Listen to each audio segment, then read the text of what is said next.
오늘 함께 보실 하나님의 말씀은 베드로전서 1장 1절에서 7절 말씀입니다. 예수 그리스도의 사도 베드로는 본도, 갈라디아, 갑바도니아, 아시아와 비두니아에 흩어진 나그네 곧 하나님 아버지의 미리 하심을 따라 성령이 거룩하게 하심으로 순종함과 예수 그리스도의 피 뿌림을 얻기 위하여 택하심을 받은 자들에게 편지하노니 은혜와 평강이 너희에게 더욱 많을지어다. 우리 주 예수 그리스도의 아버지 하나님을 찬송하리로다. 그의 많으신 긍휼대로 예수 그리스도를 죽은 자 가운데서 부활하게 하심으로 말미암아 우리를 거듭나게 하사 산 소망이 있게 하시며 썩지 않고 더럽지 않고 쇠하지 아니하는 유업을 있게 하시나니 곧 너희를 위하여 하늘에 간직하신 것이니라. 너희는 말세에 나타내기로 예비하신 구원을 얻기 위하여 믿음으로 말미암아 하나님의 능력으로 보호하심을 받았느니라. 그러므로 너희가 이제 여러 가지 시험으로 말미암아 잠깐 근심하게 되지 않을 수 없으나 오히려 크게 기뻐하는도다. 너희 믿음의 확실함은 불로 연단하여도 없어질 금보다 더 귀하여 예수 그리스도께서 나타나실 때에 칭찬과 영광과 존귀를 얻게 하실 것이니라. 아멘. 이번 12월 달부터 저희가 함께 볼 성경은 베드로전서입니다. 베드로전서는 디아스포라 유대인들을 향한 베드로의 서신입니다. 바벨론과 이집트에 이어서 세 번째로 큰 유대인 공동체가 소아시아에 형성이 되면서 그들에게 하나님 나라의 백성으로서 평행적인 관계를 맺기 위해 보내진 서신이었습니다. 이미 구원을 받았지만 여전히 이 땅에서 하늘 백성의 신분으로 살아야 할 성도들을 가리키면서 그들을 흩어진 나그네 디아스포라라고 불렀습니다. 그렇게 베드로전서의 시작 부분인 오늘 본문 2절에서 곧 하나님 아버지의 미리 아심을 따라 성령이 거룩하게 하심으로 순종함과 예수 그리스도의 피 뿌림을 얻기 위하여 택하심을 받은 자들에게 편지하면서 시작합니다. 그리고 그들이 받은 구원의 은혜와 하나님께서 주신 산 소망을 말하며 찬양과 감사를 드리는 것을 보게 됩니다. 3절입니다. 우리 주 예수 그리스도의 아버지 하나님을 찬송하리로다.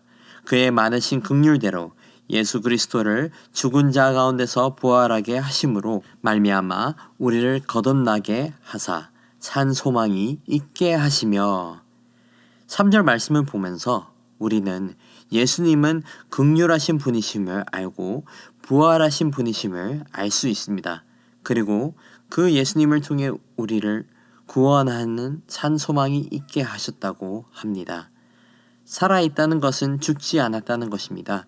하지만 살아있다는 것은 단순히 유기체의 생사를 이야기하는 것이 아니라 우리에게 있는 영혼까지도 적용되는 의미가 됩니다. 세상 사람들에게는 살아있다는 것은 심장이 뛰고 육신이 죽지 않았다는 뜻이 될 수도 있습니다.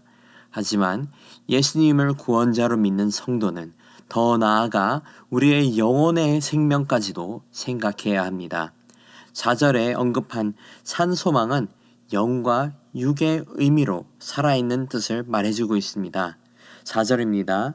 썩지 않고 더럽지 않고 쇠하지 아니하는 유업을 있게 하시나니 곧 너희를 위하여 하늘에 간직하신 것이라. 본문에서 말하는 산 소망은 썩지도 않고 더럽지도 않고 쇠하지도 않는 유업이라고 합니다. 다시 말해서 변하지도 변질되지도 않는 영원한 유업이 주어졌다는 것입니다. 그리고 그 변하지 않는 영원한 유업이 우리 모든 그리스도인에게 산 소망이 된다는 뜻입니다. 앞으로 그리스도를 믿는 디아스포라들이 이 세상 속에서 살아갈 때에 결코 쉽지만은 않을 것입니다. 베드로는 5절에서 7절에서 말하는 것은 여러 가지 시험으로 근심할 것이지만 우리를 위해 예비하신 믿음으로 하나님의 보호하심을 받았다는 소망을 전해주고 있습니다. 그리고 오히려 그렇기 때문에 우리는 예비하신 믿음의 기뻐하며 이 시험들을 통해 우리의 믿음은 더욱 확실해질 것이고 이를 통해 마지막 날에 예수님께서 우리에게 칭찬과 영광과 존귀를 주실 것이라고 말씀해주고 있습니다. 베드로는 디아스포라 그리스도인들에게 함께 이 기쁜 소식에 감사와 찬양을 올려드리자는 메시지를 오늘 본문에서 전하고 있는 것입니다. 사랑하는 성도 여러분, 오늘 본문을 보시면 우리에게는 두 가지 소망이 주어졌습니다. 하나는 죄로 죽어 마땅한 우리가 그리스도의 십자가 보혈로 구원받았다는 소망입니다. 소망 없는 존재에서 가장 큰 소망을 얻게 된 것이죠.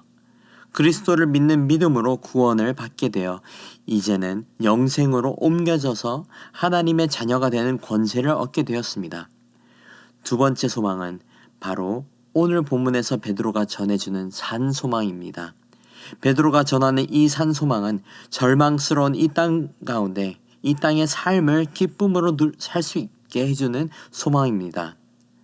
삶의 기준이 달라졌음을 알려주는 소망이고 우리가 더 이상 두려움에 떨며 살 필요가 없다는 그러한 기쁜 소식입니다. 우리에게 이러한 소망이 주어졌습니다. 예수님을 구주로 고백하는 성도라면 베드로의 산소망의 소식은 복음 이후로 가장 기뻐할 수 있는 소식이 됩니다. 죄로 죽어야 할 우리가 구원받은 은혜도 기쁜 소식이고 구원받은 성도가 말세에 살아가야 하는 갑갑한 현실 속에서 하나님의 예비하신 산소망이 있다는 것도 기쁜 소식입니다. 이제는 세상 가운데 살아가는 저와 여러분은 단순히 구원받은 성도가 아니라 하나님의 능력으로 보호하심을 받는 주의 백성입니다. 제가 한국에서 신앙생활을 하는 것과 외국에서 신앙생활을 해보면서 경험한 것은 언어도 문화도 사고도 다르기 때문에 신앙생활의 차이도 있다는 것을 경험했습니다. 다시 말해서 그 지역에 따라 그리스도인으로 살아가는 것이 편할 수도 있고 매우 불편할 수도 있다는 것입니다. 제가 어릴 적 우즈베키스탄에서 살 때에는 기독교인이라는 티도 함부로 내지 못했습니다. 그래서 아버지는 교수님이십니다. 어머니는 유치원 원장님이십니다. 이런 식으로 불편한 제약을 가지고 돌려서 말하며 살아갔습니다. 디아스포라 그리스도인들도 아마 비슷하거나 더 어려운 환경이지 않았을까 싶습니다.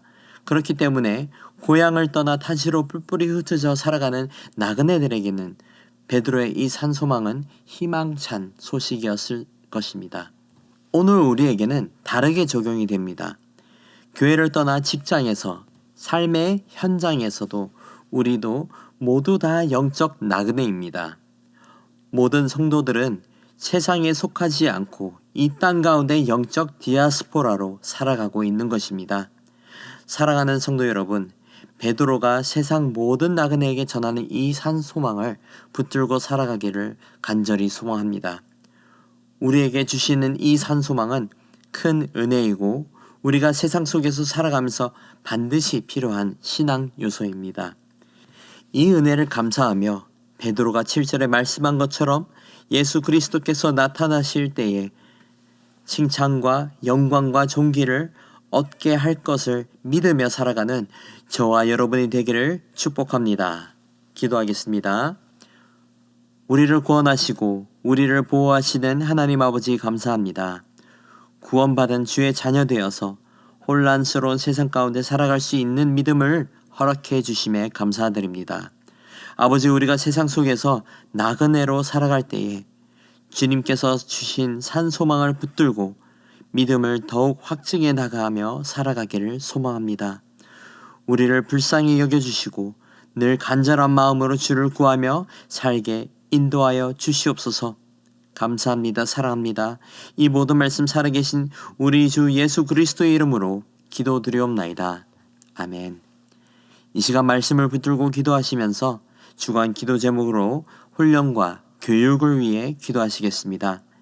제자 양육과 훈련 사역, 성경 통독 등 모든 훈련을 통하여 예수님을 닮아가는 온전한 예수님의 제자들로 성숙되고 모든 성도가 예수님을 닮아가는 교회가 되도록, 또한 다음 세대를 책임지는 주일학교와 청년 부흥과 자녀들의 신앙 성장과 섬기는 교육자 교사들을 위하여 담임 목사님과 강단 위에 서시는 모든 말씀 사역자들을 위해서 기도하시겠습니다.